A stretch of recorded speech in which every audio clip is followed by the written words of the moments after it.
La volonté du monde a porté en elle une anomalie. L'homme et son comportement distinct. Mais, passé la période de subsistance, toute sa vitalité fut concentrée en une béatitude précaire et insipide. Qui aurait pu penser que la fin était si proche ? Les réponses à toutes nos incertitudes nous étaient offertes, ici, par le réseau du monde. Rien ne semblait plus évident que d'accepter cet accaparement. Certains refusaient encore de voir la menace, d'autres se sont adaptés, ou plutôt, l'homme s'est oublié. Il s'est refusé à lui-même. Comment a-t-il pu ? En se soumettant. En échange, la fin des tourments, la mort du solitaire, mais la mort de l'homme. La voici, cette nouvelle imposture, l'aliéné en tant qu'espèce. J'ai nommé cette vidéo « L'enfer du conformisme moderne ». Il s'agit d'un enjeu important dans lequel nous sommes impliqués, en particulier nous, la génération Z, nous qui avons évolué avec l'émergence de l'Internet monde et de ses nouveaux outils, et nous allons voir aujourd'hui en quoi le défi est de taille et qu'il y a bien plus qu'une simple liberté à reconquérir. Il en va de notre humanité et de son accommodation naturelle. J'ai lu S'anomaliser d'Étienne Lerin. Si vous ne le connaissez pas, c'est un jeune créateur, j'oserais même dire que c'est un artiste, qui réalise des vidéos sur la chaîne Le Dolmen, où on explore le monde des idées. On y parle philosophie, conscience et enjeux modernes depuis l'arrivée de ce qu'il appelle une bombe ontologique, qui est l'émergence d'Internet et l'algorithmisation de ces espaces. Pour mon cas, c'est une chaîne fabuleuse qui vous laissera respirer le temps d'une vidéo avant de vous rappeler l'insignifiance de nos conditions et vers quoi l'homme pourrait tendre s'il ne retrouve pas son instinct créatif. La philosophie ignore Internet, en tout cas d'apparence. Pour un aspirant à la pensée, s'intéresser à la philosophie, c'est se plonger dans un océan de thématiques métaphysiques, conceptuelles et politiques, bien des choses intéressantes, mais si peu semblent se préoccuper de l'imminente apparition de notre siècle. Platon, Descartes, Kant, Hume, les grands penseurs précédents ne pouvaient pas prédire l'arrivée de cet immense réseau numérique. Lire de grands auteurs qui ont pensé le monde il y a des décennies ou des millénaires, c'est certainement bien, mais s'intéresser à notre époque, ça c'est notre combat. Ce format pourrait être comparé à celui d'un précepteur où j'essayerais de résumer et de vulgariser la pensée d'un auteur, mais je n'ai pas la prétention d'avoir saisi tout ce que le dolmen souhaite partager. Je vais vous proposer une interprétation personnelle de sa pensée et des idées qui m'ont parlé dans cet ouvrage. N'oubliez pas que le travail de vulgarisation est incomplet et qu'il ne remplacera jamais celui de l'auteur et du produit concerné. Je vous invite alors promptement à découvrir son essai, notamment si vous êtes jeune et surtout si vous êtes concerné par Internet et son utilisation quotidienne, et on va pas se mentir, vous êtes absolument concerné.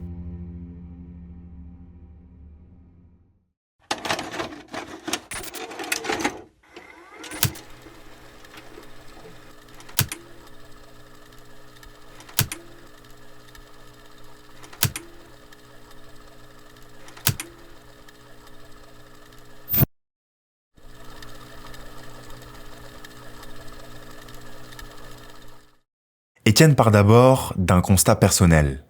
L'émergence d'Internet a donné au monde la possibilité de s'y plonger.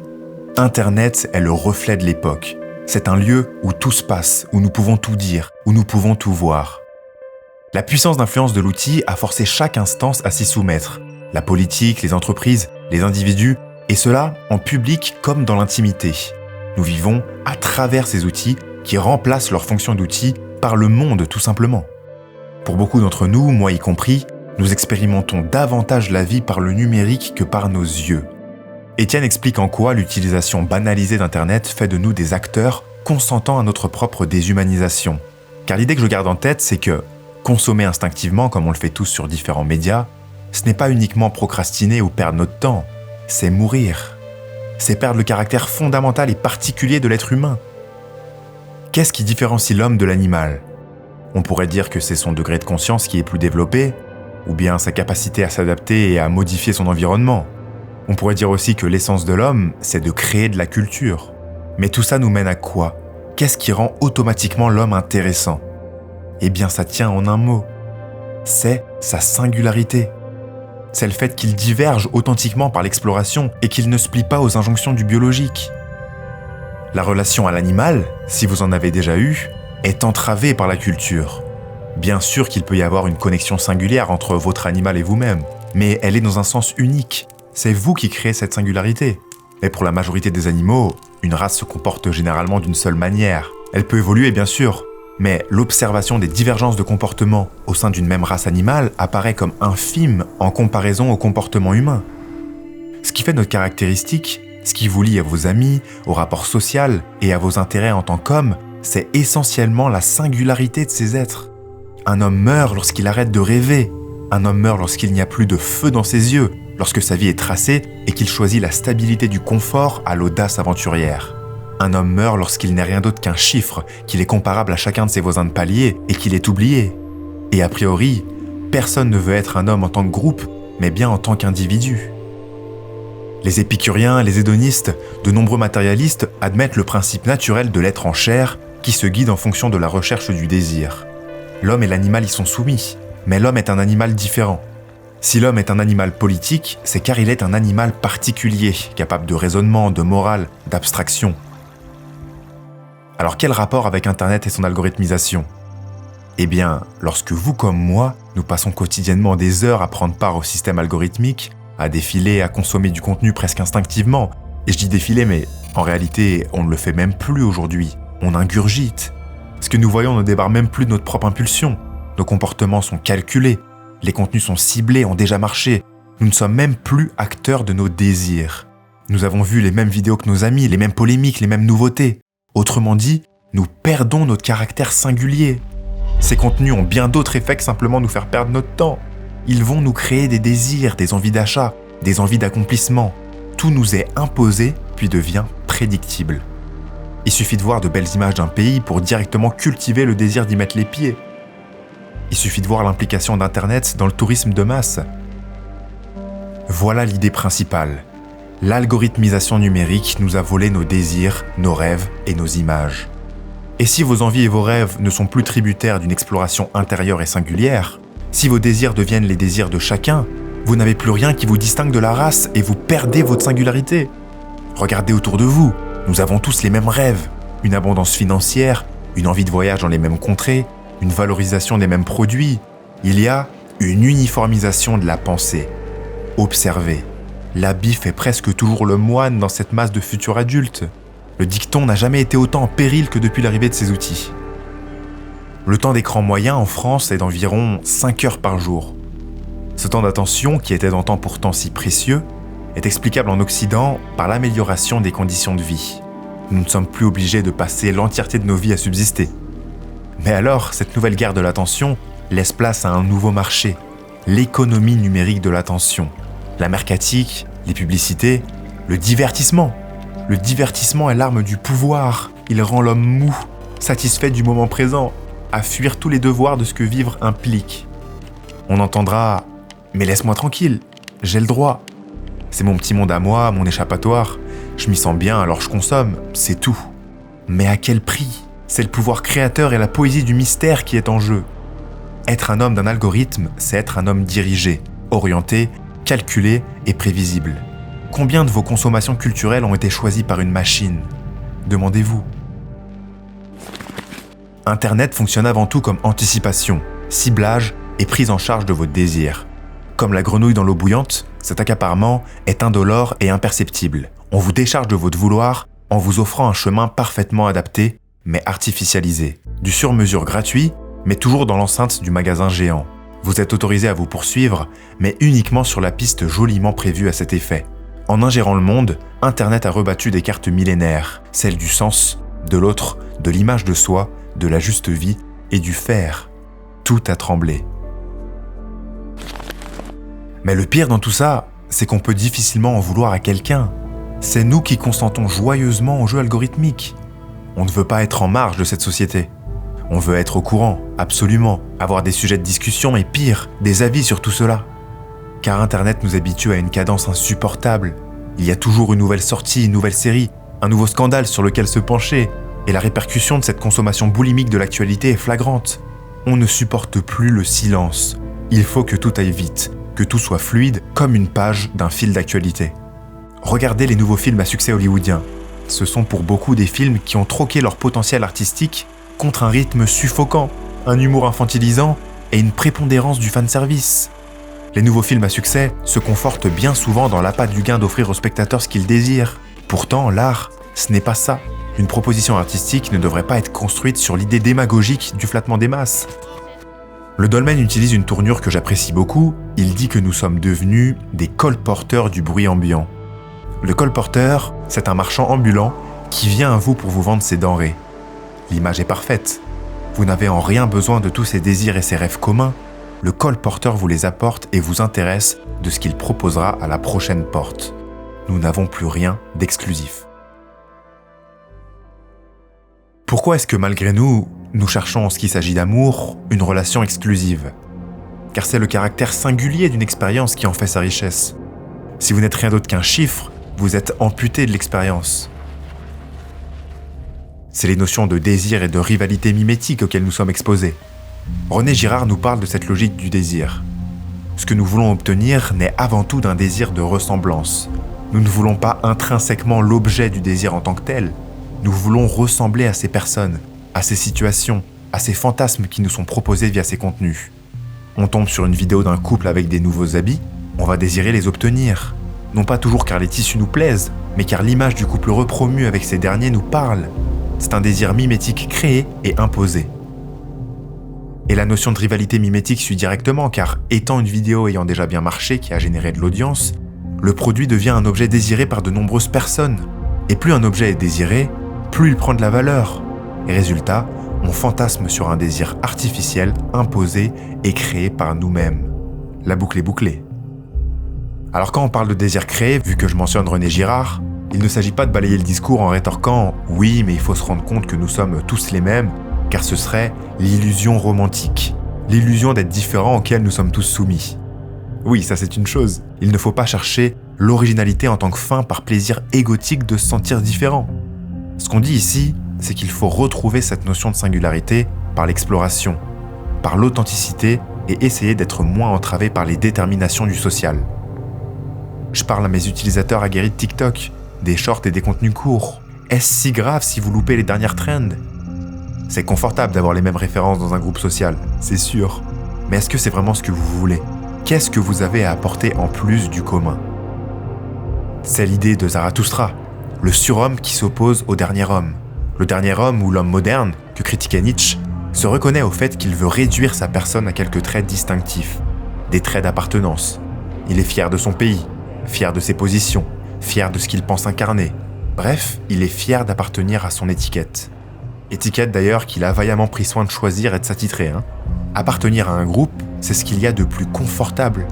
Et il n'a jamais été aussi facile d'appartenir à un parti qu'à l'époque où chacun de ces derniers sont accessibles en quelques minutes seulement. Le nouveau Dieu est dans notre poche.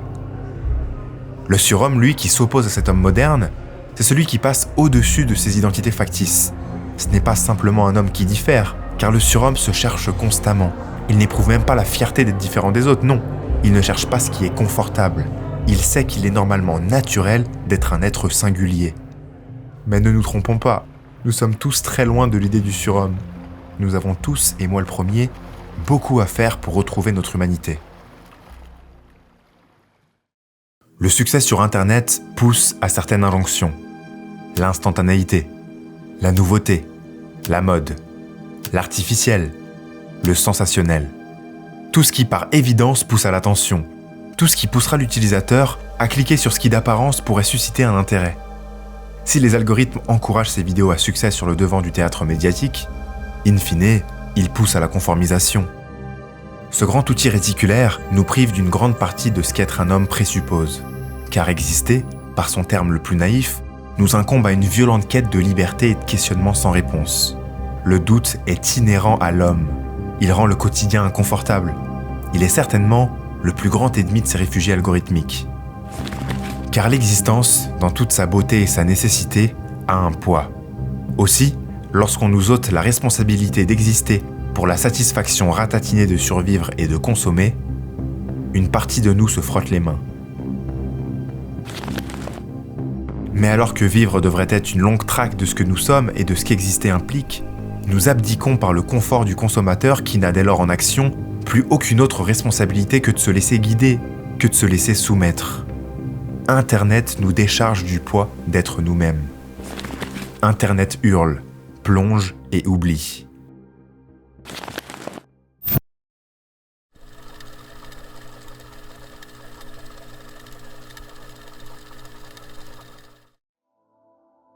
Tout ce qu'on vient de dire ici sur Internet ne s'attaque pas uniquement à cette avancée technologique. Comme dit précédemment, Internet est le reflet de l'époque. C'est un grand empire que le dolmen appelle l'empire du prévisible. La stabilité d'une société est aujourd'hui rendue possible par son contrôle. Vivre ensemble, c'est d'abord prédire les risques, les évolutions, les perspectives d'agissement. Plus les masses sont contrôlables, plus les comportements sont identifiables, plus le groupe sera en sécurité. Les lois sont contraignantes, certes, mais c'est le prix à payer pour bénéficier de l'empire. Se conformer un minimum est nécessaire pour nous élever. Cependant, l'empire est conquérant. Il ne se suffit plus des comportements sociaux, professionnels et économiques, il s'attaque aujourd'hui à l'intime, à la pensée, au désir et au sensible. Si toutes ces notions étaient jusqu'alors de l'ordre du privé, Internet nous pousse à nous dévoiler toujours de plus en plus. Et cela est dû à un grand danger, l'opinion. Vous comme moi, nous adorons donner notre avis sur tout ce qui régit le monde, sur ce qui va bien, sur ce qui va mal, sur l'artistique, le domaine public, les comportements intimes, sur tout ce qui est possible en société. Et vous savez pourquoi ? Car cela nous implique directement dans le monde. Cela nous fait nous sentir vivants. Avoir un avis sur le monde et lui partager crée les fondations d'une implication confortable. Nous détestons tellement l'inconfort qu'on préférera donner un avis soudain plutôt qu'avouer qu'on ne sait pas. Simone Veil partageait la même analyse sur l'influence des esprits. Les institutions qui déterminent le jeu de la vie publique ont contaminé la raison. On en est arrivé à ne presque plus penser, dans aucun domaine, qu'en prenant position pour ou contre une opinion. Êtes-vous pour ou contre la croyance en Dieu ?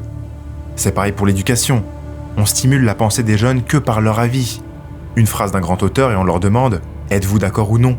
Développez vos arguments. » Il serait pourtant si facile de dire « Méditez ce texte et exprimez les réflexions qui vous viennent à l'esprit. » L'opération de prendre parti s'est substituée à l'obligation de la pensée. C'est le système des partis politiques.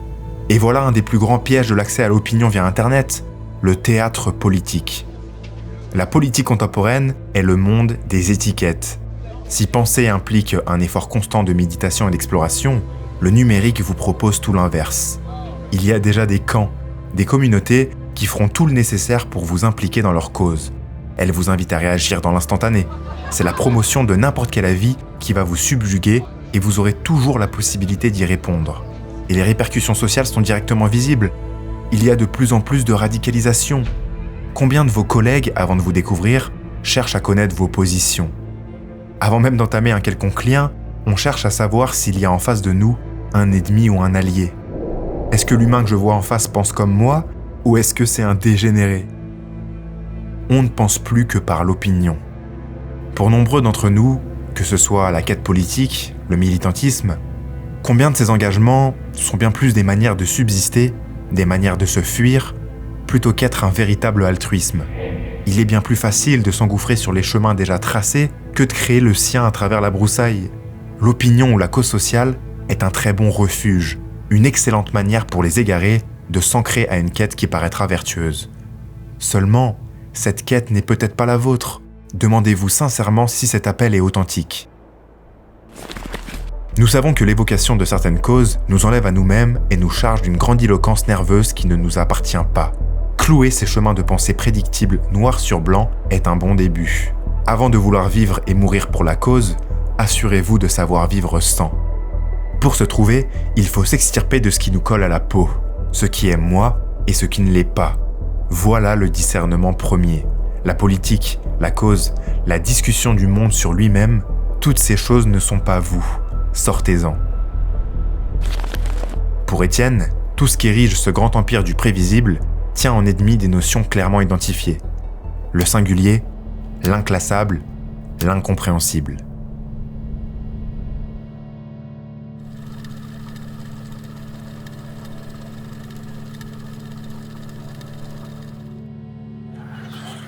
Sauriez-vous identifier les premiers symptômes du bruit de l'époque ? Nos réactions calculées, nos intérêts artificiellement construits, nos rêves collectivisés, nos élans bâillonnés. Le dolmen se tient assez critique durant son ouvrage, en particulier dans la 3e partie, où il observe et énumère le genre d'homme que l'époque tend à produire. Voici un bestiaire d'infectés. J'irai vite sur cette partie, car le but ne sera jamais seulement de pointer du doigt, mais d'inciter à l'élévation. Sachez que le dolmen précise que cette liste nous est tous dédiée. Ne nous extrayons pas de ces catégories par simple privilège de lecteur. Il y a premièrement les gris. Les gris sont certainement les premières victimes de l'Empire. Ce sont les dissociés qui prennent part et se soumettent aux injonctions de l'époque. Ils participent au bruit ambiant et c'est tout. Ils sont satisfaits de la surface des choses. Ils fuient le tracas, le doute, le questionnement et s'accoutument toujours plus des armes modernes. Le gris veut plus rapide, plus choquant. Il veut toujours être comblé et ne supporte plus le silence. Ses réflexes sont robotiques. Le moindre ragot, la moindre notification le coupe dans ses élans. Le gris est un aliéné. Il n'espère plus, il ne regrette rien. On l'a même privé de sa tristesse, échangé contre une béatitude précarisée. Le gris ne reconnaît plus l'attente. Son monde est fait d'un éternel présent. Son esprit est devenu un vulgaire réceptacle pour les productions du monde. Il est perpétuellement balayé par le mouvement des opinions et des événements qui le polissent grossièrement. S'il consent si facilement à s'éteindre et à se donner entièrement à l'Empire, c'est bien parce qu'on lui promet en échange la fin des tourments insolubles que toute vie engendre. Le contrat est respecté, mais à quel prix ? Ensuite, il y a les évoluants. Les évoluants sont les jeunes désireux du monde. Ce sont ceux qui veulent briller et agir. Ils ont une certaine énergie, une soif de réussite. Seulement, leur naïveté les font plonger dans une mare artificielle. Les évoluants se radicalisent par leurs égos. Si le monde est une vaste étendue où se trouver est une quête inconfortable, l'Empire leur donne des solutions. Il faut devenir la meilleure version de vous-même. Ces gens pensent qu'il existe un faible chez eux, qu'il faudrait abattre par le développement personnel. Alors leurs maîtres mots sont la motivation, la croissance, l'optimisation, le productivisme. Tant de notions qu'il faudrait épouser car ce serait apparemment l'accès à l'accomplissement. Nous voilà alors avec des soldats sans combat, des rêves superficiels, enfermés dans des salles de l'ego. Il faut se muscler à l'infini afin de prendre part à la grande compétition narcissique du meilleur homme. L'évoluant tient en ennemi la création, il tient en ennemi l'inutile. Il n'est pas capable d'abstraction évidemment car cela n'a aucune valeur matérielle. La course effrénée vers la meilleure version de soi-même ne vise qu'à une chose, nous éloigner de l'appel intérieur véritable en nous distrayant en surface.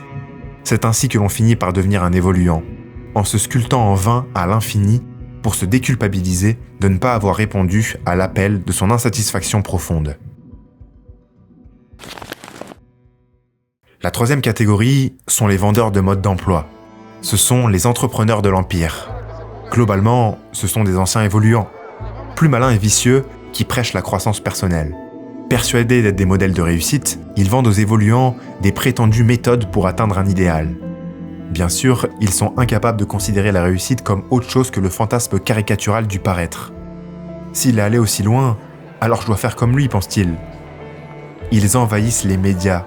Ils vendent des formations avec pour figure de proue un excellent comburant, l'idolâtrie. Ces vendeurs se placent à des lieux pervers. Ils pensent un manque, une jalousie. Ils se rappellent des moments de doute par lesquels chaque homme passe lors de sa construction et s'érigent comme solution à tous leurs problèmes.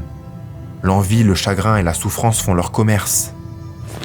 Ce réparateur d'humains avance avec sa petite mallette, si loin de lui et de ses crevasses personnelles qu'il ne les supporte plus chez autrui. Toute peine, toute torture intérieure lui apparaît comme une défaillance qu'il est missionné pour résorber, moyennant finance. Il ne sait plus ce qu'est le tourment, il lui préfère la dépression. Il généralise le drame en traumatisme et transforme l'errance en abattement et en perte de volonté face à la vie. Il balaye ainsi sans plus de ménagement toute la couche blessée et faillible de l'homme, en la réduisant à de simples grippages mécaniques que l'on répare à grand renfort de méditation, de techniques holotropiques et de séances de sport. Il ne saurait concevoir qu'un trouble puisse non seulement être irrésolvable, mais surtout nécessaire. La dernière catégorie sont les princes noirs. Ce sont ceux qui, parmi la foule, n'ont pas accepté l'Empire. Les princes noirs sont des inadaptés, des renonçants, des artistes déçus, qui n'ont pas pu consentir au monde. Ils aiment leur solitude, un retrait comme unique solution à une société de faussaires et de suiveurs. Aux yeux du troupeau, ils sont prétentieux et narcissiques. On dira d'eux qu'ils sont ennuyants, moralisateurs, coincés ou insociables. Mais le prince noir, lui, embrasse cette position. Il s'est lassé du monde et voit au-delà des stimuli du groupe. Il se noie dans la profondeur et travaille un jardin très privé. Mais le prince se vautre. Le piège, c'est qu'il se passionne au dégoût. Sa carcasse sombre le protège du monde, certes, mais elle l'enferme au précipice. Les gens, leurs discussions, leurs aspirations, tout cela n'a aucune valeur pour lui. Le monde est corrompu, alors il se plaît de sa volontaire condamnation. Il ne déteste pas exactement ses semblables, mais est blessé par leur adaptation innée et légère à quelque chose d'aussi navrant et laid que la vie. Il envie les idiots d'être si simplement heureux. Voilà la tâche qui incombe aux poètes et aux solitaires dégoûtés. Ils doivent trouver leur sourire espiègle, ne pas croupir dans leur dégoût satisfait, mais tomber amoureux de l'existence et remonter la pente en riant, quoi qu'il en coûte.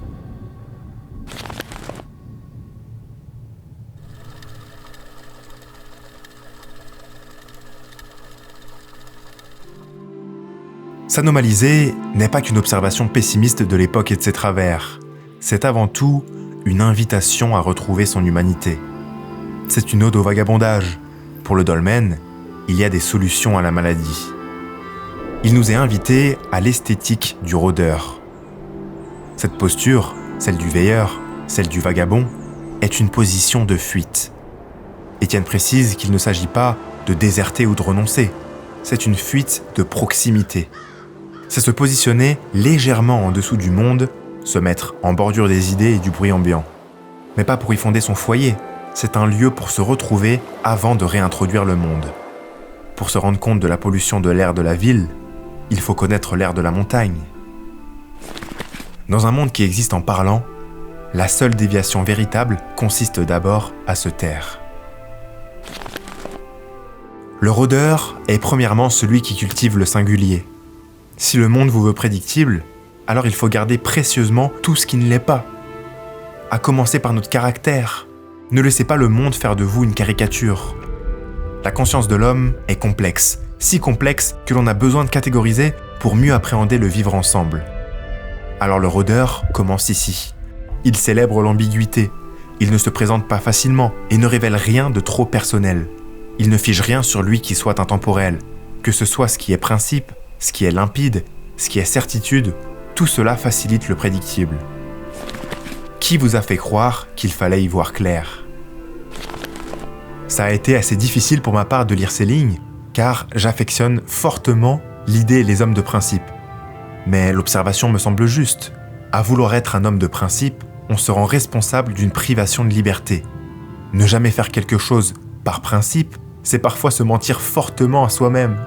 Selon Étienne, être libre, c'est demeurer capable de dévier.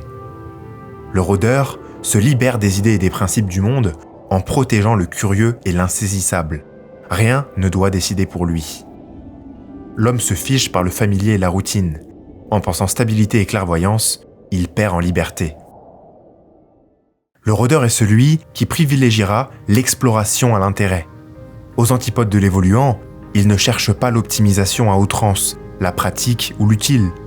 Il n'accepte pas n'importe quel conseil. À quoi bon découvrir si on sélectionne en liste tout ce qu'il devrait faire ? Le gris est celui qui demande conseil pour chacune de ses consommations. On lui conseille des livres, des films, des méthodes, bref, il n'explore pas grand-chose.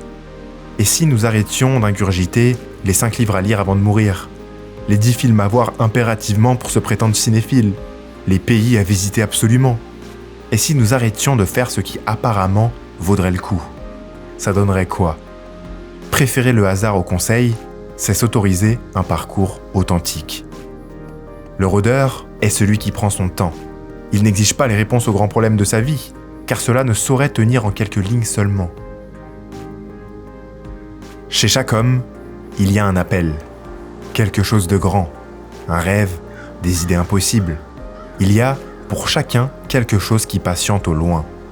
Alors bien sûr, l'empire de l'instantané, du travail et de l'utile vous fera oublier toutes ces choses. Mais le rôdeur qui quitte ce monde doit être capable de parler à l'horizon. Le monde vous veut productif, à la page. Alors faites tout l'inverse. Perdez votre temps à contempler les cieux, à fixer le rien. à écouter le silence. Et peut-être que vous retrouverez vos rêves. Il doit trouver ce qu'Étienne appelle son bel égoïsme.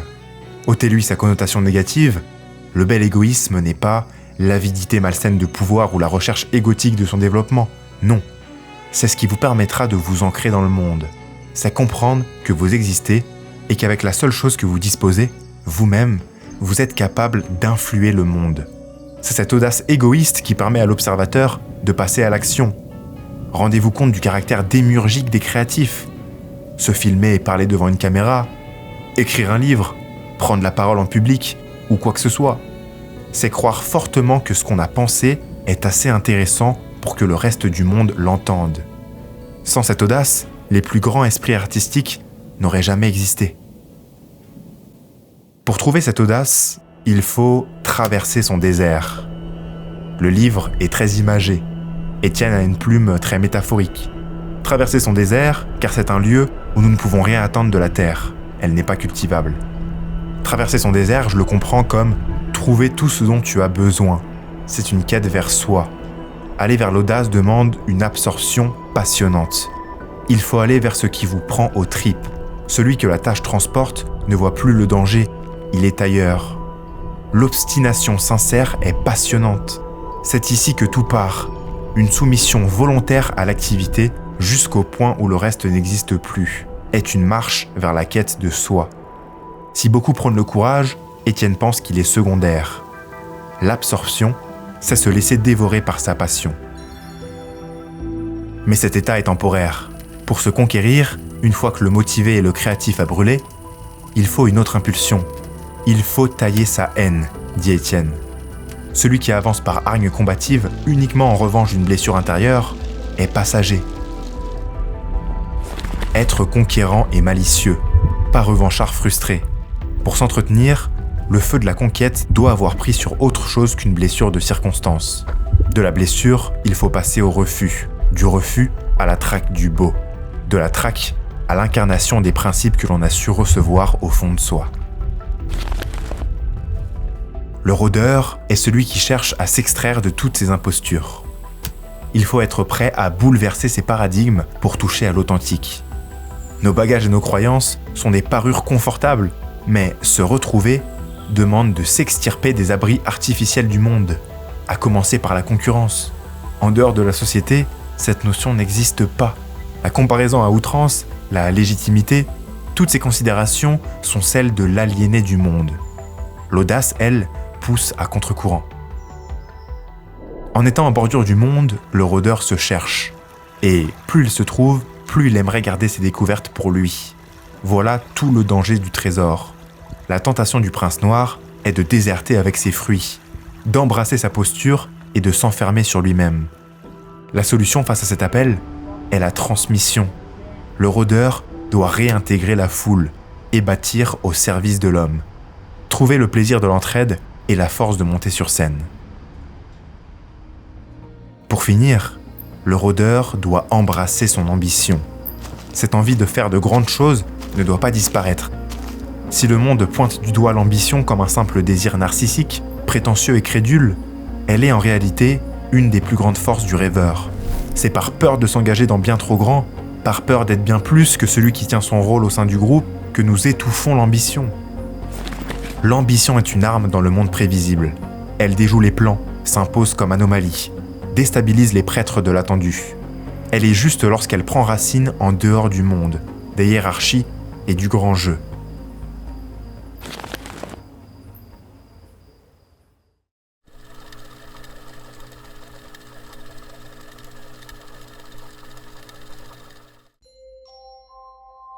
Si l'époque est celle de la dissociation et de l'ensevelissement de l'être, dit Étienne, il faut user des anciennes formes d'armes et les actualiser au goût du jour, comme outils de rébellion.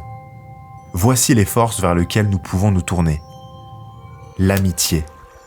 La camaraderie est une force qui ne saurait être prédite.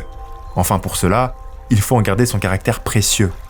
La liaison à autrui est un côtoiement esthétique. Chacun sait à quel point on ne se sent bien qu'en notre propre présence. En réalité, confronter sa vision du monde à celle d'un autre, c'est foutrement difficile. Mais c'est ici que l'élévation peut commencer. L'amitié doit être une arme rigoureuse et exigeante. Faire rêver, donner confiance, rappeler à l'excellence, c'est un dévouement qui peut transcender.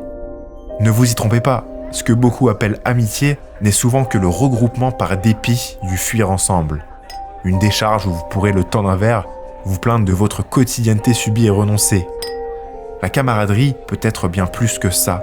Le compagnon sincère n'est pas celui qui soutient toutes vos démarches. Non, il est celui qui veille. Il doit vous donner du travail, vous rappeler à l'ordre, bouleverser vos paradigmes. Si vous faites un écart, il apercevra et sera capable d'être rude. L'intensité d'une relation se mesure à son exigence. J'aime celui qui se place entre ma tentation et moi.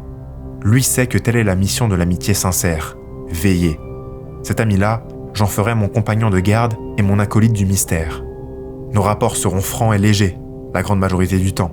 Mais il faudra parfois qu'il sache me traîner de force jusque dans les sous-bois pour y goûter l'air frais du petit matin. Dans son essai, le dolmen a été fortement critique envers Internet. Mais il n'est pas un réactionnaire dépassé qui fantasmerait sur une autre époque, non. Il serait assez hypocrite de tenir ce discours tout en utilisant les outils modernes pour se promouvoir. Toute nouveauté apparaît avec son lot de dangers, certes, mais également avec de grandes possibilités. Voilà la deuxième force. Il faut retourner l'arme. Les outils numériques permettent une immense exposition, et les nouvelles générations ne peuvent s'en dissocier. Alors celui qui tourne le dos au futur est un lâche. La contre-attaque des artistes ne peut pas se passer des nouveaux réseaux, au risque de se voir disparaître, d'être technologiquement en dessous de ses adversaires. Alors oui, les algorithmes font la promotion de l'instantané, de la bêtise et du lait, mais il faut rester dans l'empire pour l'infecter, dit Étienne. En voulant rendre l'individu créateur-acteur, Internet nous a fourni des armes d'une puissance jusqu'ici inégalée. L'artiste dans sa cave, ou pire encore, celui qui se contente des galeries au service de l'aristocratie ronflante du goût, est un lâche. Il ne dérange rien et le sait bien. Celui qui œuvre vraiment doit passer au moins autant de temps à chercher sa justesse artistique qu'à perfectionner ses armes de diffusion. Il faut que le beau touche, et pour ça, il doit être porté à la vue du plus grand nombre, sur les nouvelles estrades du temps.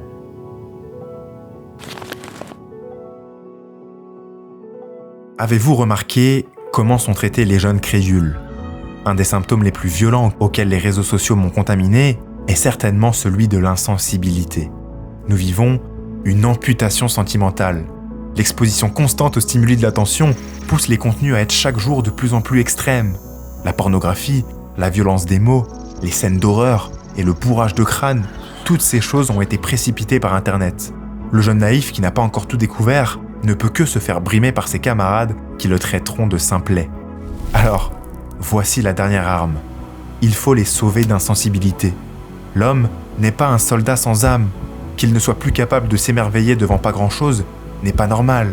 Retrouver le sensible demande alors de sortir du mythe de l'éveil. Si nous pensons que l'adulte est l'endurci qui a dépassé les paliers naïfs de l'enfant, voyez-vous à quel point cet endurcissement nous fait perdre en magie. Le concret, la banalité matérielle des choses, la prétendue lucidité des principes de vie, tout cela nous éloigne de l'enchantement créatif et du sensible. À la crise d'insensibilité qui freine amour, extase et joie, seule la naïveté assumée saura répondre. Il est extrêmement dur de se rendre moins dur. Toute une partie du bruit ambiant nous pousse aujourd'hui à nous rendre compte, à sortir de l'enchantement, à nous heurter à la réalité du monde et à voir sous les apparences des choses. Tâchons de ne pas oublier que le luxe difficile n'a jamais été dans le terre-à-terre et la rationalisation sèche. Le désillusionné est pauvre. Celui que la vie a entièrement endurci est plus abîmé que passionné, plus crispé que vivant. L'ingénu gagne par sa liberté de mouvement. S'anomaliser est un ouvrage poétique et violent. Des pensées suite à l'observation d'un monde qui court effrayamment vite. Si sa lecture a été dérangeante, blessante parfois, et m'a laissé un arrière-goût amer, c'est certainement que j'y ai trouvé du vrai. Tout comme Étienne, je fais partie de ceux qui ont grandi et découvert le monde sans et avec Internet. Ou du moins, le monde avant que le réseau social prenne place comme acteur principal dans l'éducation de nos paradigmes. Et même si pour certains ça semblera invraisemblable, à mon jeune âge, je me sens déjà dépassé par certaines nouveautés. Les trends, la figure de l'homme et de la femme accomplie, les fantasmes des plus jeunes et leur insensibilité, la popularité qui a dépassé la compétence, et j'en passe. À une époque où le monde nous demande d'être proche de tout, mais loin de nous, Étienne prône le retour à soi. Il faut se resynchroniser et se dévêtir de toute la superficialité ambiante. Le monde va vite. Combien seront encore conscients de l'aliénation grandissante de nos êtres dans quelques décennies, lorsque les doyens antérieurs à Internet ne seront plus que souvenirs, que les nouveaux vieux sages seront dépositaires d'un passé majoritairement numérique. Tout cela est particulièrement effrayant et excitant simultanément. Je terminerai avec un dernier extrait, celui qui selon moi synthétise au mieux l'enjeu du livre. S'orienter librement. Voilà ce qu'est d'abord la conscience de soi, la première des libertés. C'est se diriger dans sa vie en fonction du caractère particulier de son désir, qui n'est jamais que la réponse que chacun d'entre nous tente d'apporter au grand pourquoi de l'existence. Nous sommes en effet munis d'un outil fabuleux et mystérieux que nous sommes la seule espèce à avoir poussé aussi loin. La conscience. Celle-ci nous incombe et nous oblige. La quête de sens que nous passons nos vies à mener est une préoccupation aussi ancienne que le germe de la conscience de soi. À partir du moment où nous sommes, nous demandons logiquement où, avant d'oser un timide pourquoi. La réponse à ces impossibles questions correspond à ce que nous avons coutume d'appeler vie, un bref passage sur Terre animé de passion, de croyances, de besogne et d'activités qui n'ont pour fonction que d'occuper cet intervalle inexplicable et temporaire. C'est tout ce que nous avons pour répondre à l'impératif de notre conscience. Une vie, un temps donné à remplir de choix. Ces choix font notre vie. Ils nous résument et nous constituent. La nature de ce qui les guide est donc absolument déterminante. Dès lors, tout ce qui dirige, automatise, généralise, homogénéise ou tente de prédire ces choix doit être envisagé comme réduisant le sens que nous pouvons trouver dans nos vies. Au contraire, tout ce qui complexifie, enrichit, rend plus illisible et singulier ces choix, l'augmente magnifiquement.